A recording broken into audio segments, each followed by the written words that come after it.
Hello student, Bhushan IT के YouTube channel पर आपका स्वागत है।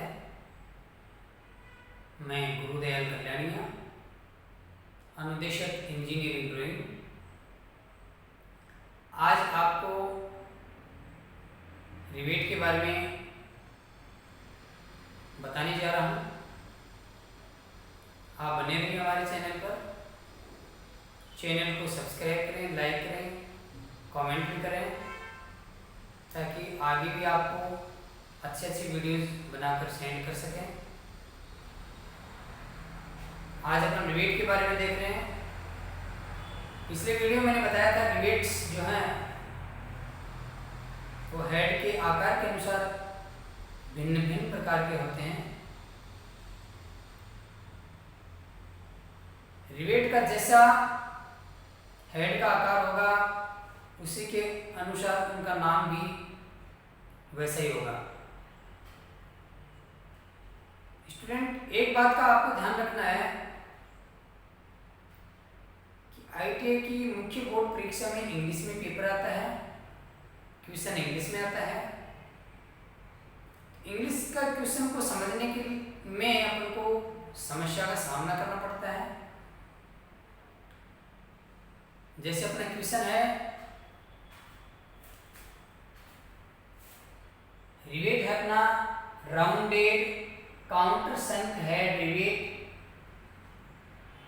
ये रिवेट का नाम है अपना।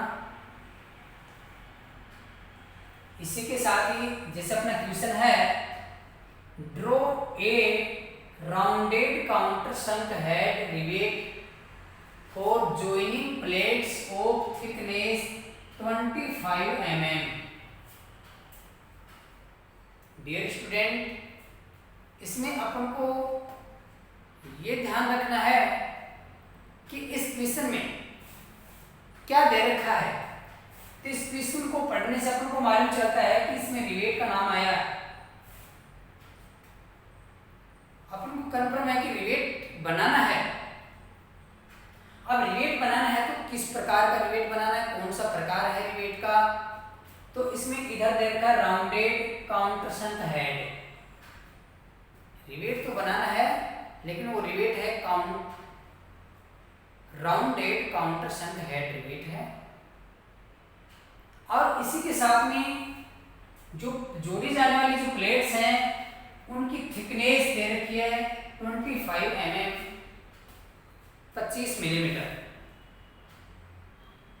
डियर स्टूडेंट, अपन को किसी भी रिवेट का निर्माण करना हो तो उस रिवेट का निर्माण करने के लिए उसकी जो सेंक है, सेंक का जो व्यास आता है, डायमीटर है, वो ज्ञात करना होता है। डियर स्टूडेंट, रिवेट का सेंक का डायमीटर ज्ञात करने के लिए एक फॉर्मूला सूत्र होता है। वह सूत्र आपको याद रखना होगा। और वो सूत्र कौन सा है? रिवेट का डी फॉर डायमीटर ज्ञात करने का सूत्र है अपना 6 × √t। ये इसका फॉर्मूला है 6 × √t। अपन को ये मालूम है टी का मान यहां दे रखा है, थिकनेस ऑफ प्लेट्स। प्लेट की मोटाई 25 मिलीमीटर दे रखी। टी का मान अपन को मालूम हो गया। तो टी का मान दे रखा है, इसके अनुसार अपन जो रिवेट बनाना है उसका डी का मान भी ज्ञात कर लेंगे। तो डी का मान ज्ञात करने के लिए सूत्र है 6 × √t। आगे कैलकुलेट करते हैं। D = 6 × √t। टी का मान अपना 25 अंडर के अंदर लिख दिया अपन ने। उसको आगे कैलकुलेट करते हैं। डी = 6 × 25 का अंडर कितना होता है 5। मल्टीप्लाई करते हैं दोनों को। 6 × 5 = 30 mm। अर्थात अपना जो रिवेट है उसका डायमीटर अपने पास आ गया 30 मिलीमीटर। इसके साथ में अपन को जो रिवेट बनाना है उस रिवेट का आकार कैसा है, उस आकार का जो मान कितना है, कितना मान है, उसकी वैल्यू क्या है, वो अपन को याद रखना होगा। मान याद रख करके जो डी का मान अपन ने निकाला, जो भी मान है डी के साथ में है, तो उस मान के साथ में डी से मल्टीप्लाई करके उसको कैलकुलेट कर लेंगे और जो कैलकुलेशन वाली माप आती है उस माप के अनुसार इसको बनाना होता है। तो स्टूडेंट देखिए, जैसे डी का मान अपने कैलकुलेट कर लिया, 30 मिलीमीटर हो गया, डी का मान 30 मिलीमीटर, इसके साथ में ये डी का मान 30 मिलीमीटर हो गया। अब इसमें जो हेड बन रहा है राउंडेड हेड है और हेड का जो व्यास है वो व्यास की दूरी कितनी है, उसके लिए अपन को ये जो सेंट से हेड की जो हाइट है, ऊंचाई जो है वो तिरछी ऊंचाई दे रखी है 0.5 डी। तो 0.5 डी का मतलब क्या होगा, हेड की जो हाइट है 0.5 डी, इसको कैलकुलेट करते हैं तो 0.5 इंटू डी का मान 30, 0.5 इंटू 30, इसको मल्टीप्लाई करते हैं 15 मिलीमीटर। तो यहां से यहां तक की जो तिरछी दूरी है वो 15 मिलीमीटर होगी। इसी के साथ ही इसका जो आर दे रखा है, हेड का जो राउंडेड हेड है, हेड राउंडेड है, गोलाकार है, तो ये राउंड देने के लिए इसका जो रेडियस का जो मान है वो यहां से इस सेंटर से यहां ये आर 1.5 डी दे रखा है, हेड का जो रेडियस है 1.5 डी, इसको आगे कैलकुलेट करते हैं तो 1.5 इंटू डी का मान 30 इक्वल टू 45 मिलीमीटर। तो ये जो मान है वो अपन ने कैलकुलेट कर लिए हैं, जांच लिए हैं, मान निकाल लिए हैं। इन मान के साथ सारे से अपन इसका निर्माण करेंगे, इसकी ड्राइंग बनाएंगे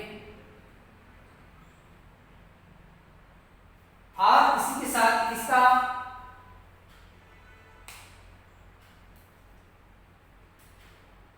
CSK का मान दे रखा है, CSK है अपना 60 डिग्री, 60 डिग्री,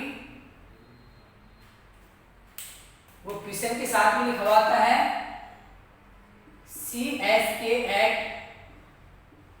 60 डिग्री। कहने वाला इसका जो कॉम्बिनेशन जो बन रहा है उसका कोण 60 डिग्री है, 60 डिग्री एंगल होगा। डियर स्टूडेंट, इसको बनाने के लिए अपन को क्या करना है, कैसे बनाना है, सर्वप्रथम अपन वर्टिकल खड़ी सेंटर लाइन बनाएंगे। सेंटर लाइन बनाने के बाद में अपन एक बिंदु निश्चित कर लेंगे, जिसमें ये बिंदु निश्चित किया अपन ने। इस बिंदु के ऊपर अपन को स्केल रखना है। स्केल सेंटर लाइन के लंबवत अर्थात स्केल को आड़ा रखिए। इसका डी का मान अपने पास 30 मिलीमीटर आया है।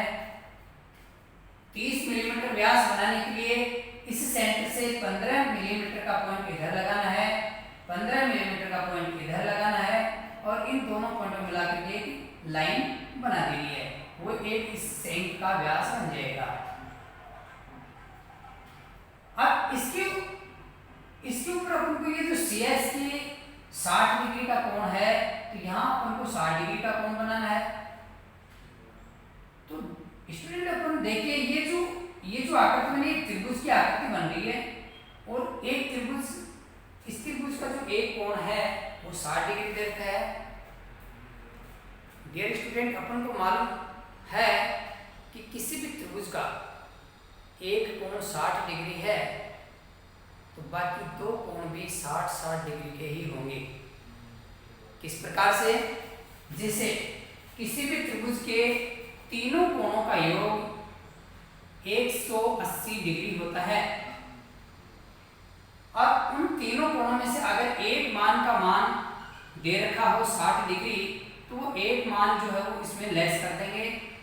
तो 180 में 60 निकालते हैं तो 120 डिग्री शेष बचेगा। अब ये दोनों तरफ का जो मान है वो दोनों मानों का योग 120 है, तो इसके 2 का भाग दे करके एक साइड का मान आ जाएगा अपना 60 डिग्री, अर्थात ये दोनों तरफ से जो कोण है वो भी 60-60 डिग्री के ही होंगे। अब ये कोण बनाने के लिए अपन को करना क्या है? जैसे व्यास की लाइन बनाई है, इस बिंदु से अपन को एक नीचे की ओर एंगल बनाना है और वो एंगल प्रोट्रैक्टर की सहायता से इस रेखा को आधार मानते हुए 0 मानते हुए 0, 10, 20, 30, 40, 50, 60 डिग्री का पॉइंट यहां से इधर लगा देंगे। ये पॉइंट और ये वाला पॉइंट, ये दोनों पॉइंट स्केल से सीधे देखते हुए अपन ये लाइन इस बिंदु से इन दोनों मिलाते हुए यहां से ऊपर की ओर बढ़ा देंगे। ऊपर की ओर बढ़ा करके और ये जो सेंटर लाइन में जहां भी बिंदु मिलेगी, लाइन मिलेगी, वहां बिंदु अंकित कर देंगे अपन। तो सेंटर लाइन के ऊपर बिंदु निश्चित हो गया, इधर ये बिंदु निश्चित है। अब इन दोनों बिंदुओं को स्केल की सहायता से सीधा देखते हुए इधर ऊपर की ओर एक तिरछी रेखा बढ़ा देंगे। ओके, अब अपन को करना है इसकी दूरी, इसका व्यास कितना होगा? इसके व्यास के लिए ये जो दोनों 30-30 डिग्री के एंगल में जो रेखा बनी है सेंटर लाइन के ऊपर जहां मिलान हुआ है, ये एक बिंदु हो गया। इस बिंदु को केंद्र मानते हुए, इस बिंदु को केंद्र मानते हुए, सेंटर मानते हुए अपन को आर त्रिज्या 1.5 डी लेनी है। तो 1.5 डी का मान कितना है अपने पास? 45 mm। डियर स्टूडेंट, अपन को स्केल से कंपास में 45 mm का रेडियस लेना है। 45 mm का रेडियस लेकर यहाँ इस बिंदु से अपन को 45 mm का प्रकार खोल के और इसको इस प्रकार से ऊपर बढ़ाएंगे सेंटर लाइन पे कि सेंटर लाइन से टच होकर के इसको इधर मिला देंगे। ये जो तिरछी बढ़ी हुई लाइन है दोनों तरफ से तिरछी लाइन जा रही है, तो ऊपर 45 का पेंसिल टिका करके वो दोनों तरफ से घुमाते हुए इस प्रकार से रेडियस बना देंगे। और ये रेडियस बनाने से जो तिरछी लाइन जहां भी क्रॉस होती है, जहां क्रॉस हो जाएगी वो बिंदु निश्चित हो जाएंगे। और उसके बाद में ये अपने एक व्यास की रेखा इस प्रकार से आड़ी रेखा बना देंगे। तो ये अपना एक हेड का निर्माण हो जाएगा। इसी के साथ अपन को अब इसका शेंक बनाना है। तो शेंक बनाने के लिए अपन को करना क्या है? शेंक का व्यास 30 मिलीमीटर है, तो अपन इसी सेंटर लाइन के ऊपर कुछ दूरी नीचे, जैसे ये बिंदु निश्चित करके इस बिंदु के ऊपर स्केल आड़ा रख के 15 mm का पॉइंट इधर लगा देंगे, 15 mm का पॉइंट इधर लगा देंगे। इन दोनों पॉइंटों से इस ये बिंदु और ये बिंदु दोनों स्केल की सहायता से सीधे देखते हुए ये लाइन बना देंगे और इसी के पैरेलल ये बिंदु और ये बिंदु दोनों बिंदु मिलाते हुए इस प्रकार से रेखा बना देंगे। और नीचे की ओर शॉर्ट ब्रेक लाइन के द्वारा और हैचिंग लाइन के द्वारा इस प्रकार से डिजाइन बना देंगे। इस प्रकार से अपना ये जो रिवेट है इसका निर्माण हो जाएगा। डियर स्टूडेंट, मेरे को विश्वास है कि ये वीडियो आपको अच्छी तरह समझ में आ गया होगा। इस वीडियो पे आप बने रहिए, चैनल पे बने रहिए, लगातार बने रहिए। इसको सब्सक्राइब करें, लाइक करें, कमेंट भी करें, ताकि आगे भी आपको अच्छी वीडियोस सीखने को मिलें। ओके, धन्यवाद।